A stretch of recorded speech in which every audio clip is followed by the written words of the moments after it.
आप सभी को मेरा नमस्ते। मैं हूं धर्मेंद्र सोनवाने। मध्य प्रदेश के अंतिम छोर पर बसे बालाघाट जिले के लांजी तहसील के एक छोटे से गांव घोटी से आप सभी का स्वागत है मेरे YouTube channel Ravi digital art blogs में।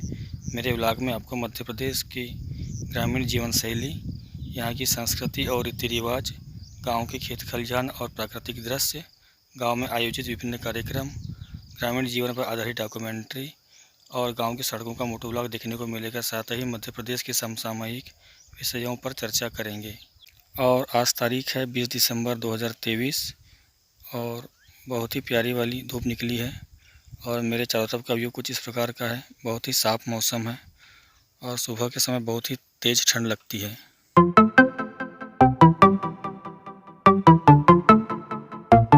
और 3 दिनों के बाद मैं आज आया हुआ हूँ अपने खेत। और आज से 3-4 दिन पहले मैंने ये मटर की फसल में पानी लगाया था और आज पुनः उसी काम के लिए आया हुआ हूँ, क्योंकि 3 दिनों से हमारे गांव में लाइट की कटौती चल रही है और अभी 2 बजे के बाद लाइट आई है।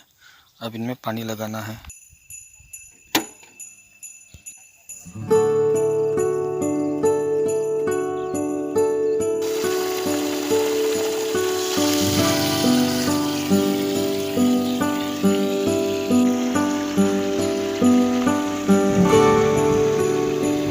और ये 3 दिसंबर की बुआई है मटर की फसल और आज 20 तारीख है। 17 दिनों में मटर की फसल में इतना ग्रोथ हुआ है।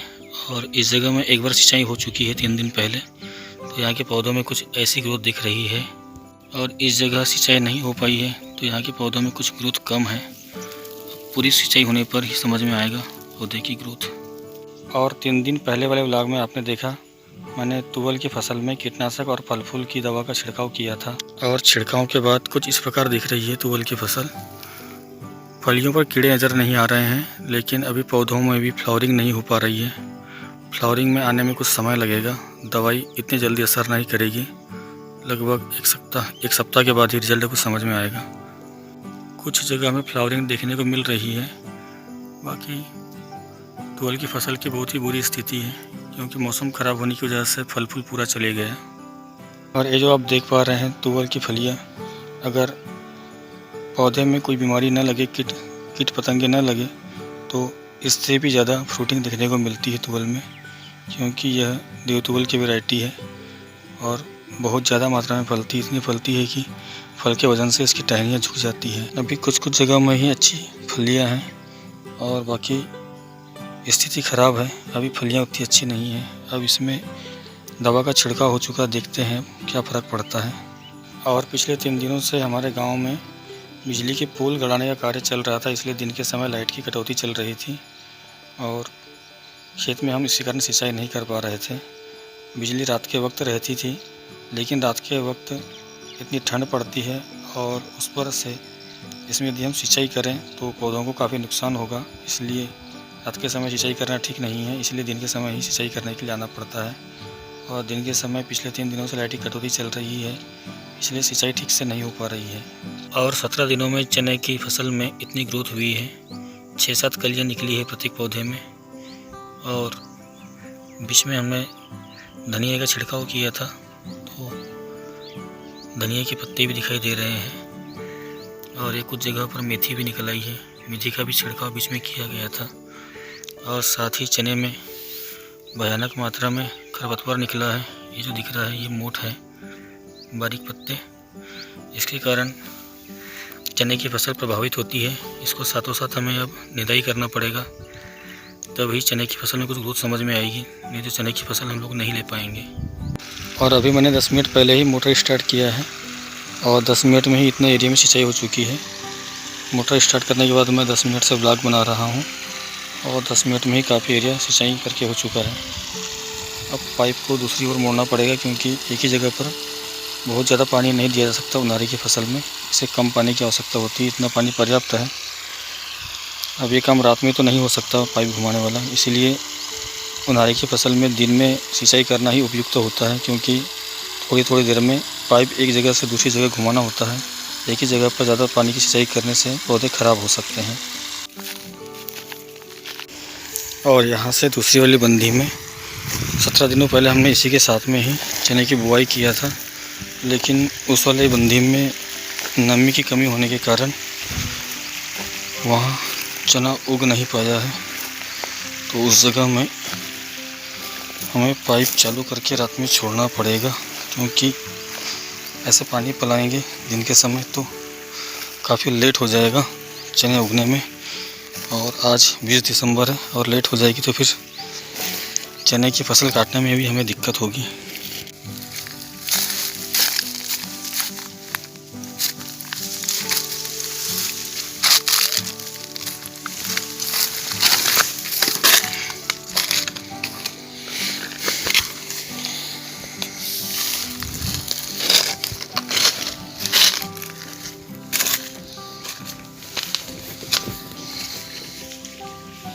मैं अभी थोड़ी देर पहले इस वाले बंदे की बात कर रहा था। यहाँ चना बहुत ही कम मात्रा में उगा है। 17 दिन का चना आप लोगों को दिखलाता हूँ मैं। ये मुश्किल से 1 सेंटीमीटर ही निकला होगा मिट्टी के बाहर, और बहुत ही कम पौधे दिखाई दे रहे हैं। इसमें नमी बुआई के वक्त कम थी, हमारी भाषा में इसे ओल कम होना बोलते हैं। ओल नहीं था इसमें, इसकी वजह से बीजों का जर्मिनेशन ठीक से नहीं हुआ है। अब यहाँ सिंचाई की सख्त आवश्यकता है, नहीं तो चने की फसल काफ़ी मात्रा में प्रभावित होगी। और इतनी बड़ी बंदी है, और आप लोगों को दिखलाता हूँ पाइप यहाँ तक ही आ पाया है। अब मुझे घर जा कर के दूसरा पाइप लाना पड़ेगा। उसे दिखाई दे रहा है पाइप इतना ही है, पाइप कम पड़ गया है। घर से पाइप लेकर के आता हूँ और इसमें अटैच करता हूँ। और एक थोड़ी सी जगह में हम लोगों ने पोपट बो रखे थे। 17 दिनों के बाद इतने बड़े पौधे हुए हैं पोपट के, लगभग 4 इंच ज़मीन के ऊपर दिखाई दे रहे हैं। 2 पत्ती है अभी, तीसरी पत्ती की कलगी निकल रही है। कुछ जगह पर स्टार्ट हुई है, कुछ जगह स्टार्ट होने को है निकलना अभी। और बहुत ही थोड़ी सी जगह में बोया गया है हरे दानों की सब्ज़ी खाने के लिए। सूखी पोपट में न भी मिले तो चलेगा, बस ये हरे दानों की सब्ज़ी खाने के लिए बोई गई है थोड़ी सी। और ये अम्बाड़ी का पौधा, ये बहुत ही कम मात्रा में है हमारे खेत में। बाकी इसका बीज बना करके रखेंगे अगले वर्ष बोने के लिए। इसमें पत्ते बिल्कुल भी नहीं हैं, बस फल ही दिख रहे हैं। इस कंडीशन में इसे हमें काट लेना चाहिए, क्योंकि अब ज़्यादा दिन तक रखेंगे तो सूख करके इसके फल चिटक जाते हैं और इसके बीज चिटकने के बाद में गिर जाएंगे, फिर हमें बीज नहीं मिल पाएंगे। इसलिए अभी से इसे तोड़ करके रखना पड़ेगा। कुछ इस प्रकार के इसके फल, इसमें नमी बहुत कम लग रही है, छूने से ही ये ऐसे शुष्क टाइप के लग रहे हैं। अब इनको तोड़ करके स्टोर करना पड़ेगा।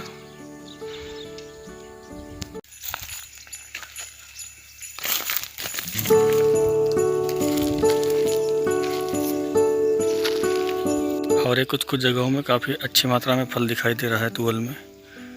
ये तुअल इतनी अच्छी है, आप लोगों को बता दूं मैं, इसके एक ही पौधे से 1 से 1.5 किलो तुअल प्राप्त कर सकते हैं। बस शर्त है मौसम साथ देना चाहिए और फसल किसी प्रकार से प्रभावित नहीं होना चाहिए। तो मेरे ख्याल से मेरे खेत में लगभग अभी 500 से 700 पौधे हैं, लेकिन मौसम ख़राब होने के कारण फसल प्रभावित हो चुकी है। अब दवा का छिड़काव तो किए हैं, और देखता हूँ मेरे पास सिंचाई का साधन है तो इनमें एक बार पानी भी पिला देता हूँ, शायद फसल में कुछ सुधार हो जाए। और ये मेरे खेत में एक सागौन का पेड़ है, इसके पत्ते काफ़ी सूखे सूखे टाइप के नज़र आ रहे हैं और इसमें पतझड़ का प्रभाव शुरू हो चुका है। और ये देखिए नीचे बहुत ज़्यादा मात्रा में पत्ते झड़ रहे हैं और पतझड़ का शुभारंभ हो चुका है, ऐसा महसूस हो रहा है।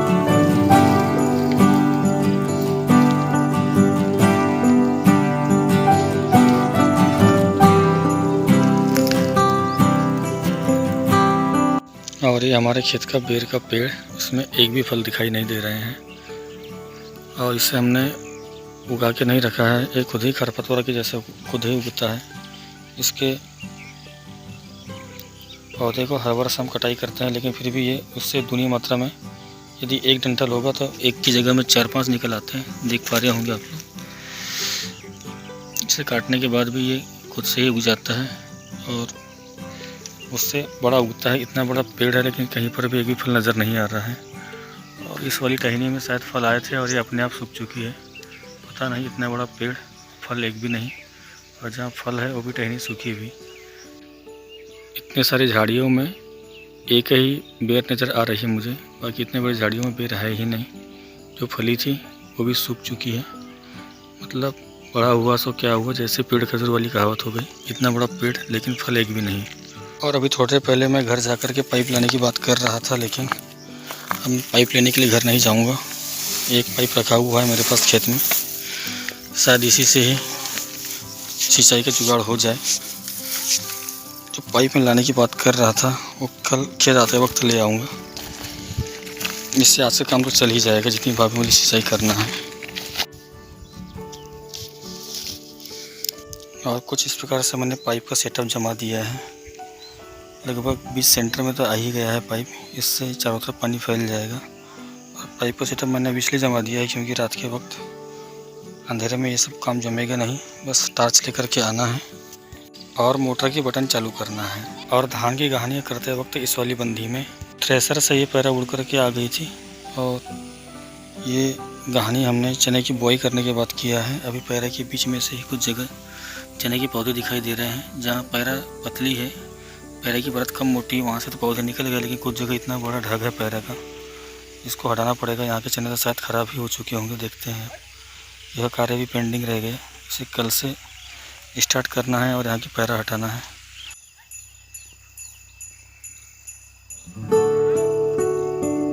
और ये तुवल के पिछले वर्ष का पौधा है, इसे हमने काटा नहीं था। देख सकते हैं फल में कितना ज़्यादा आया है, बहुत ज़्यादा फ्रूटिंग है इसमें। और पुराना होने के कारण ये झुक गया है। बारिश में शायद इसे हवा ज़्यादा मिली होगी, हवा के कारण झुक गया डंठल इसका। लेकिन फल में किसी प्रकार की कोई कमी नहीं है। या हो सकता है इससे लंगूर ने झुका दिया होगा, क्योंकि हमारे खेतों में लंगूर भी खूब आते हैं। और खाने के लिए पौधे को जैसे उन्होंने नीचे झुकाया होगा तो ये वैसा ही रह गया। और ये हमारे पड़ोसी का खेत है, देखिए इसने कैसे जुगाड़ किया है। ये तुअर के पौधे शायद लंगूर ने झुका दिए होंगे, या फिर अभी बीच में मौसम ख़राब होने के कारण खूब तेज़ हवा चली थी तो इस प्रकार बाँस लगा दिया है उन्होंने। ये हमारी जाली के सहारे इस प्रकार तुअल को सपोर्ट दिया है ताकि इसमें अच्छे से फ्लावरिंग हो सके। कुछ इस प्रकार का सपोर्ट दे रखा है पूरे इसने मेड़ भर। बहुत बढ़िया दिमाग लगाया है और शायद मेहनत भी लगी होगी। और ये मेड़ के किनारे में मुझे कुछ सरसों के पौधे दिखाई दे रहे हैं। यहाँ चने के बीच में सरसों के छिड़काव भी किए थे हमने। ये हमें साल भर खाने के लिए पर्याप्त हो जाती है। और ये बड़ा मूंग, इसकी फलियाँ देख सकते हैं आप कितनी बड़ी होती है। मूंग है लेकिन ये बड़ा है और इसकी बेल इतनी बड़ी होती है। अरहर के पेड़ से भी बड़ी पा रहे होंगे आप लोग। ये जो खेतों में बोई जाती वाली मूंग नहीं है, इसे सहारा देना पड़ता है इसके बेले को। बेल वाली मूंग है, काफ़ी ऊंची होती है और फल में भी काफ़ी ज़्यादा आती है। इसका टेस्ट भी जो बंदियों में बोई जाती वाली मूंग से अलग रहता है। फलियाँ हैं और ये देखिए ये फलियाँ इतनी बड़ी है। ये जनरली जो बंदियों में बोई जाती वाली मूंग उड़द के जैसे होती है, उसके पौधे और फलियाँ उड़द के बराबर ही होते हैं, लेकिन ये काफ़ी बड़ा है। ये लगभग 4 से 5 इंच है इसकी फलियाँ और कुछ इस प्रकार की दिख रही है। इस वाले झोंके में हरी भी है, पक्की भी है और एक सूखी भी फली है। इसे मैं आप लोगों को छिल कर दिखलाता हूँ। बहुत ही ज़्यादा मात्रा में सूख चुकी है। इसे जैसे ही मैंने खुद से अलग किया, ये अपने आप चिटक गई और चिटक कर ऐसे इसके बीच बाहर निकल गए। और ये इसकी फलियाँ चिटकने के बाद में ऐसे मुड़ जाती हैं और कुछ बीज मेरे हाथ से गिर चुके हैं। ये 3 ही बीज मेरे हाथ में है। ये इस प्रकार के पीले कलर का, हल्का पीला कलर लिया हुआ होता है इसका मूंग। और एक मूंग जो बंदियों में होते हैं वो हरा होता है। दोनों के टेस्ट में भी काफ़ी फ़र्क है। इसकी दाल खाई जाती है। ये एक पक्की फली की मैंने बीज निकाला हूँ। इसमें देख पा रहे हैं आप लोग 1 2 3 4 5 6 7 8 9 बीजें हैं। लगभग 9 से 10 बीजे एक फली में निकलते हैं और खाने में काफ़ी स्वादिष्ट लग रही है मूंग। और भाई साहब, देसी मूंग, देसी तुवल, इसका टेस्ट तो केवल किसान और गांव में रहने वाले लोग ही कर सकते हैं। शहरों में आप लोगों को जो खाने मिलती है हाइब्रिड, उसमें इतना टेस्ट नहीं होता। इसके सामने कैडबरी की चॉकलेट भी फेल है। इतनी मिठास होती है इसके फल में, बहुत ही स्वादिष्ट होती है खाने में इसकी फलियाँ। शाम के 4 बजे हैं और ये सूर्य देखिए पहाड़ी के करीब पहुंच चुका है। सनसेट का समय 5 से लगभग 5:15। और धूप से देखिए कैसा चमक रहा है। सिंचाई करता हुआ पानी कुछ इस प्रकार का भी आ रहा है। अरे भाई साहब, एक ही जगह में देखिए कितने सारे धनिया के पौधे उगे हुए हैं। यहाँ बहुत सारा बीज इकट्ठे गिर गया होगा ऐसा लग रहा है। ये जरूर अभिषेक का काम होगा। अभिषेक ने यहाँ पर धनिया का छिड़काव किया था। एक मुट्ठी शायद उसने यहीं फेंक दिया है। चलो ठीक है ना, अब इसे बड़ा होने देते हैं, फिर इसे निकाल करके हरी धनिया का उपयोग सब्जी में कर लेंगे। और ये अभय और अभिषेक स्कूल से आ चुके हैं और क्रिकेट खेल रहे हैं। और ये अभिषेक सिक्स मारने का प्रयास करते हुए और ये गाय चर करके गोंद से वापस आते हुए, अभी 5:10 हुआ है और गाय चरकर वापस आ रही है। आजकल ठंड तेज़ हो गई है, इसलिए गाय चरकर जल्दी वापस आ जाती है। और ये हमारी भी गाय चर के गोंद से आ गई है। और ये अभय सोनवा ने अंदर बुला दो कमरे में और दरवाज़ा लगा दो, जाओ चलो।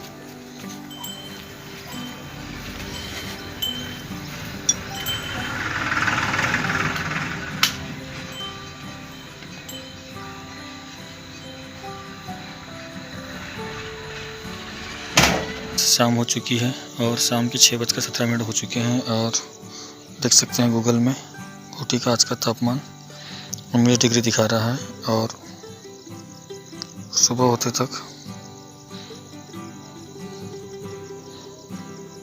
सुबह 7 बजे तक 10 डिग्री होने की संभावना है और काफ़ी ठंडा रहने वाला है आज का दिन। तो फ्रेंड्स, आज के व्लॉग को इतना ही रखते हैं। मैं खेत में मोटर चालू करके आया था, उसको शाम को बंद करके दूसरी बंदी में लगाने वाला था, लेकिन किसी काम से दूसरी जगह जाने के कारण शाम हो गई, अंधेरा हो चुका है। और व्लॉग को यहीं रखते हैं। शेष बातें कल के व्लॉग में करेंगे। तब तक के लिए जय हिंद, जय भारत, जय मध्य प्रदेश।